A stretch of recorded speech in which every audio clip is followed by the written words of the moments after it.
Her male best friend mocked me at dinner. She could do way better than you. I shut him down in front of everyone. She snapped, apologize or we're over. I smiled. I didn't say a word, but when she came home weeks later, she finally learned what done really means. For 3 years, my life with Anna was good. Great, even. I'm a lawyer, so my day job is basically wading through the worst parts of human nature. Coming home to her was like taking a breath of fresh air. She was a paralegal, smart as a whip, and had this fire in her to go to law school and make a name for herself. I loved that about her. We were a team, building a life in a house I'd spent years restoring. It felt solid, real. I wasn't just paying bills for a girlfriend, I was investing in the woman I was going to marry. But there was always this static, a low-level hum of something not being quite right. And that static had a name, Leo. Leo was her best friend from college.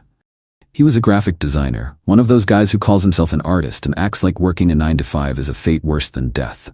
Meanwhile, he was designing menus for taco joints to barely make his rent. To hear Anna tell it, he was her ride or die, her platonic soulmate, the guy who protected her. To me, he was a leech with a superiority complex, and he had made it his life's mission to undermine our relationship. He was a pro at it, I'll give him that. He never did anything you could call him out on directly. It was all subtle digs, little poison darts disguised as compliments. Her ex-boyfriend, Alex, a musician who'd broken her heart, was his favorite topic. If I took Anna on a nice vacation to Mexico, Leo would find a way to bring up some spontaneous camping trip he and Anna took once. "Remember that, Anna?" he'd say, all wistful. "You can't plan moments like that. You just have to be with someone who gets your free spirit." The message was always the same. I was the boring, safe choice, and he was the gatekeeper to the exciting life she was leaving behind. And Anna? She ate it up with a spoon. She was completely snowed by his protective friend act. Anytime I'd even hint that he was out of line, she'd get defensive. "He's just being Leo. He was there for me when Alex shattered my heart. He's just worried about me. He's family, Jack. I'm a patient guy. You have to be in my line of work. You don't jump on the first piece of evidence. You wait. You let the other side talk. You let them build their own case against themselves, and you wait for them to hand you the rope." I waited for Leo to hand me the rope. The moment came a month ago. I just won the biggest case of my career. 6 months of my life, gone. Countless sleepless nights, weekends spent buried in paperwork. But we won, and it was a huge deal for my firm and for me. To celebrate, I threw a dinner party. My closest friends, the ones who'd barely seen me for half a year, were all there. And because I was still trying to be the good guy, I told Anna to invite her friends, which of course meant Leo was coming. The night was perfect. The house was full of good people, the expensive wine I'd been saving was open, and I was actually relaxing for the first time in what felt like forever.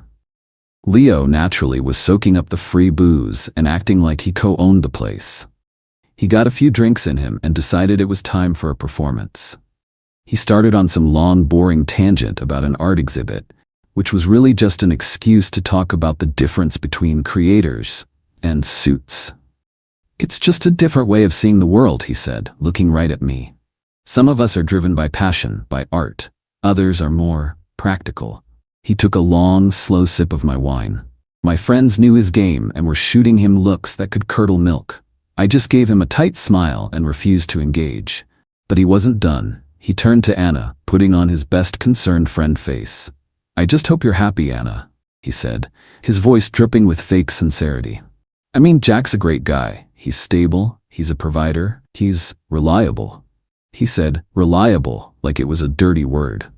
Then he paused, looked me dead in the eye, and let a smug little smirk spread across his face. "But you've got to admit, she could do way better than you." And there it was. The rope. The whole table went silent. You could have heard a pin drop. My friends looked like they were about to physically restrain themselves from launching across the table. Anna just stared at her plate, blushing. She wasn't mad at him. She was just embarrassed that he'd made a scene. That was the moment the focus snapped into place for me. The picture became crystal clear. The patient lawyer was gone. The man who had just been fundamentally disrespected in his own home, in front of his friends, by a man who was living off his generosity, was now running the show. I put my fork and knife down, very slowly. I folded my hands on the table and fixed my eyes on Leo. The friendly host had left the building. The prosecutor had just taken his place at the podium. "That's a bold claim, Leo," I said. My voice was dangerously quiet. "I'm interested in your reasoning. In your expert opinion, what does a better man for Anna look like? Please, be specific. Lay out the criteria for me." Leo was completely thrown. He was geared up for a shouting match. He wasn't prepared for a calm, methodical cross-examination. Well, he stammered. "Someone more on her level. A creative, someone who gets her." "I see," I said, nodding. "So the main qualification is being a creative. An interesting theory. And I assume you see yourself as fitting this description?" "I think I understand her better than anyone," he said, puffing out his chest. "Perfect," I said. "So you're the gold standard. Let's examine that. Let's add a few other factors to this analysis. Let's talk about something more concrete than vibes. Let's talk about investment. As everyone here knows, Anna is in her second year of law school. It's a top-tier program with a price tag to match. I'm paying for that, the whole thing. It's a major investment of capital, of course, but it's also an investment of faith. Faith in her and faith in our future together. So my question for you, Leo, as the self-appointed gold standard of what's better for Anna, is this. What have you invested in her future lately, other than your consistently negative opinions of me?" Leo's face went white. Anna shot me a panicked look. "Jack, don't do this," she whispered. I held up a hand to silence her, my eyes still locked on Leo. "I'm not done. Let's talk about the car she drives. It's safe, it's reliable, it gets her to school and back. I bought it for her. Now, you have a car too, right, Leo? A cool little convertible that seems to break down a lot. In fact, Anna has had to loan you money for repairs at least 3 times in the last 6 months, hasn't she? Money that she took from the household account that, by the way, I'm the only one who deposits into. So in a very real sense, Leo, I'm not just investing in Anna's future, I'm also paying to keep your little hipster mobile on the road. You're welcome." One of my buddies at the table actually snorted with laughter before covering it with a cough. Leo looked like he'd been slapped. "And finally," I said, leaning forward, my voice dropping, "let's talk about this house. The roof over her head. I own it, I pay the mortgage, I fix the things that break. You, on the other hand, have been late on your rent so many times that Anna has had to cover for you, again, with money that I earned. So let me just summarize your argument for the jury, for the table. Your position is that a man who provides a stable home, a reliable car, and a fully funded, top-tier education is an inferior choice for Anna, and that a better man, by your definition, is one who is a financial black hole, who drains her resources, and who repays her kindness by systematically trying to sabotage her relationship out of what can only be a pathetic, transparent, and deeply creepy obsession. Is that a fair and accurate summary of your position, Leo?" I leaned back. The closing argument was done. The room was utterly silent.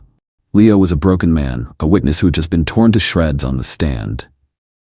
He just sat there, humiliated, unable to speak. I looked at my friends who were all staring at Leo with open contempt. Then I looked at Anna. Her face was a storm of emotions. But the one that won, the one that broke through the shock and embarrassment, wasn't relief. It wasn't gratitude. It was pure, white-hot fury. She shot up from her chair, the legs scraping violently against the floor. Her whole body was shaking. "I cannot believe you just did that," she hissed. "You humiliated him, in front of everyone." "He humiliated himself, Anna," I said, my voice tired now. "I just presented the evidence." "Apologize to him," she demanded, her eyes blazing with a fire that was aimed entirely at me. "Right now. Apologize to my best friend for what you just did. Apologize, or we are over." And there it was. The ultimatum, the final piece of evidence. She was standing next to the wreckage of a man who had just been exposed as a manipulative parasite, and she was defending him. She was choosing him. The love I had for her didn't just die, it was executed. I looked at her, and for the first time I saw her with perfect clarity. I didn't get mad, I didn't yell, I just smiled. A small, sad, and completely final smile. I didn't say another word. I stood up, picked up my wine glass, and walked into the kitchen, leaving her standing alone in the silent dining room. The case was closed. The verdict was in. The aftermath of that dinner was swift. Anna and Leo left together in a cloud of drama. She moved in with him that night, a decision I'm sure was made in the heat of her rage and his humiliation. In her mind, she'd thrown down the gauntlet. She was waiting for me to come crawling back, to apologize, to do whatever it took to fix what I had broken. She had no idea that I had simply accepted her terms. For 2 weeks, I went completely dark. I didn't answer her calls. I didn't reply to the barrage of angry, then confused, then pleading texts. I ignored the mutual friends she sent to plead her case. I was a ghost. Instead of chasing her, I got to work. My house, which had felt like our home, now felt like a crime scene. I spent a weekend methodically packing every single thing she owned into boxes. It wasn't an angry act, it was a cleansing. I was an executor, settling the estate of a dead relationship. When I was done, I stacked the boxes in the spare room, changed all the locks, and reset the security codes. Then I made 2 phone calls. They were not pleasant, but they were necessary. They were the logical consequences of the verdict she had delivered at that dinner party. The first call was to the dean of admissions at her law school. I had a good relationship with him from my alumni work. I explained in calm, professional terms that due to a permanent change in my personal circumstances, the private scholarship fund I had set up to cover Anna's tuition was being dissolved, effective immediately. The second call was to the managing partner at my firm. I had pulled a lot of strings to get Anna a coveted summer internship there. It was a career maker. I explained that a severe and irreconcilable personal conflict of interest had arisen, and the offer had to be rescinded. I took no joy in this, but my support for her was based on the foundation of our partnership. She had taken a sledgehammer to that foundation. She could no longer live in the house. Exactly 2 weeks after the dinner, she showed up at my door. I watched her on the security camera fumbling with her key, her confusion turning to anger when it didn't work. She finally rang the bell. I opened the door, leaving the security chain on. She looked awful. The righteous anger was gone, replaced by a weary desperation. The reality of living with a broke narcissistic artist had clearly been a harsh one. "Jack, we need to talk," she said. "No, Anna, we don't," I replied. "You made your choice. The conversation is over." "You can't just throw away 3 years over one fight," she pleaded, tears starting to form. I was angry. I wasn't thinking. "It wasn't a fight," I said. "It was a moment of truth. You were given a clear choice between your partner and the man who has been trying to destroy our relationship, and you chose him. You demanded that I apologize to him. You chose to defend the parasite. That's not something I can forget." The panic was starting to set in as she realized I wasn't budging. "But everything we planned," she stammered. "Law school, the internship?" "Yes, about that," I said, letting the silence stretch. "The tuition for your final semester is due next week, isn't it? I hope you and Leo have a plan for that because my investment in our future has been terminated." Her face went white. "What?" she whispered. "And the internship at my firm," I continued, relentlessly. "That offer has been rescinded. The firm takes conflicts of interest very seriously." She actually stumbled back, her hand flying to her mouth. The internship was her golden ticket. The future she had been so sure of was evaporating before her eyes. "You can't do that," she whispered, her voice breaking. "Jack, please, you can't." "I already have," I said. "Actions have consequences. You gave me an ultimatum. Apologize or we're over. I chose over. Now you get to live with the consequences. Go ask Leo for help, the man who is so much better than me. I'm sure his creative genius includes a plan to pay for your $50,000 tuition and replace the career you just lost." I closed the door on her tear-streaked face. I didn't feel happy. I didn't feel sad. I just felt quiet. The trial was over. The aftermath was predictable. Anna's life fell apart. She had to drop out of law school just months from graduating. The dream was dead. She and Leo are apparently still living together in his tiny apartment. I've heard from friends that it's a special kind of hell. She's consumed by resentment for what he cost her, and he's stuck with a woman who is a constant, bitter reminder of his own inadequacy. He got the girl, but he got a broken version of her that he can't afford to fix. I didn't do this for revenge. I did it for myself. A relationship is a contract, and she violated the most fundamental clause: loyalty. My actions weren't a punishment. They were an enforcement of the terms.